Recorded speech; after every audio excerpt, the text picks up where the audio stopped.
Tulsi Gabbard quit the Democratic Party. I'm conflicted because her reasoning for quitting is reasons I would give to every black person not to join the Democratic Party.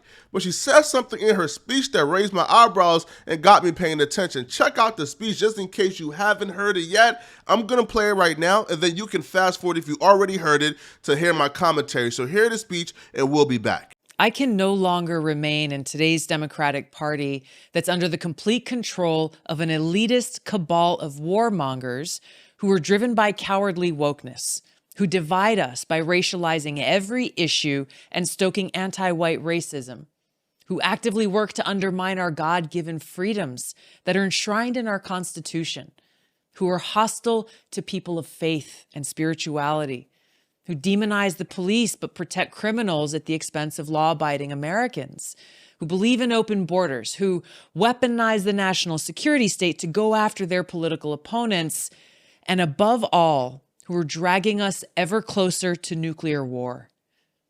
Now, I believe in a government that's of the people, by the people, and for the people. Unfortunately, today's Democratic Party does not. Instead, it stands for a government that is of, by, and for the powerful elite. Now, I'm calling on my fellow common sense, independent-minded Democrats to join me in leaving the Democratic Party. If you can no longer stomach the direction that the so-called woke Democratic Party ideologues are taking our country, then I invite you to join me. You'll never be able to convince me that an elitist is anti-elitist, that the privileged is anti-privileged. Sorry. So when Gabbard and a bunch of these other politicians are trying to get us to believe that they're just a common working man, that they're anti-elitist, cut it, bro. I know that's BS. You feel me? Just tell me how I could get a piece of the pie as well. But I agree with her. I absolutely agree with her. These warlord billionaires, these elitists, these fearmongers, the woke assassins, who are anti-free speech, pro-agenda, they've taken over the party. As a matter of fact, I'll be real with y'all, bro. I think they've always been here. Because think about it, right? The people who are anti-free speech today, the people who are telling us, oh, it's just YouTube, it's Twitch, blah, blah, it's their platform, y'all got no say, they can remove you if they don't like what y'all got to say. Those are the very same people who legalized getting kicked out of a restaurant because you were black. You know why? Because it's their establishment. They can do whatever they want to do. Those are the same people who were pushing for being kicked out of an establishment just because we were black. Because why? It's their platform. They can do whatever they want to do with it. Those same people, those same politicians, that same party is now telling us we can get kicked off of platforms. So what if you don't like it? Just for giving our opinions. So they always been like this. Again, right? It's always been like this. And then also, too, bro, listen, the elitist, the warlord billionaires who are currently part of the Democratic Party, as a matter of fact, I'm going to say this, bro, they're a part of every party, man. Now, the most concerning part is a lot of us don't even understand how scary this is, how steep the slope is. We don't even understand how out of control this could be. You see, thousands of years ago when Mansa Musa, Attila the Hun, Genghis Khan, and all these kings and conquerors and emperors and land grabbers, when they existed back then, they had an appetite for power that was just super abnormal. You see, but as society began to, I guess, civilize, people like that, began to go under the radar. You see, today in 2022, there's no kings, there's no conquerors, there's no emperors, especially in westernized society, because we all got nukes now, bro. You ain't taking nobody land, bro. Ain't no land grabbing, bro. We all got nukes. Right, so the fight is no longer for land grabbing. The fight is for what? Mental estate. And those warlords, those conquerors, those kings, those land grabbers, bro, people like that continue to exist today. Like that appetite for power didn't go away. God just didn't stop creating people with an abnormal appetite for power. They went from being kings, conquerors, warlords to now being, guess what? Warlord billionaires, executives, CEOs, who are no longer trying to land grab. They're now trying to get mental estate. They're now trying to impose their agenda and their narratives on you. And they're trying to suppress and oppress any form of speech that opposes their agenda. It's always piqued my interest, though. Why don't we consider them the same? Like, why don't we view a Jeff Bezos the same way we will view an Attila the Hun? Why don't we view a Bill Gates the same way we will view a Genghis Khan?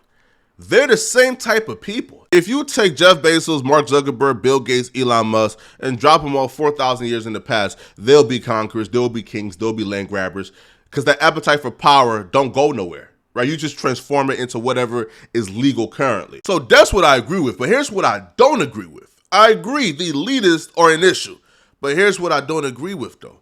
And here's what piques my interest because, I think this is, a tell-all sign. This is a tell-all sign because, you can't tell me you haven't been hearing sentiments like this as of late.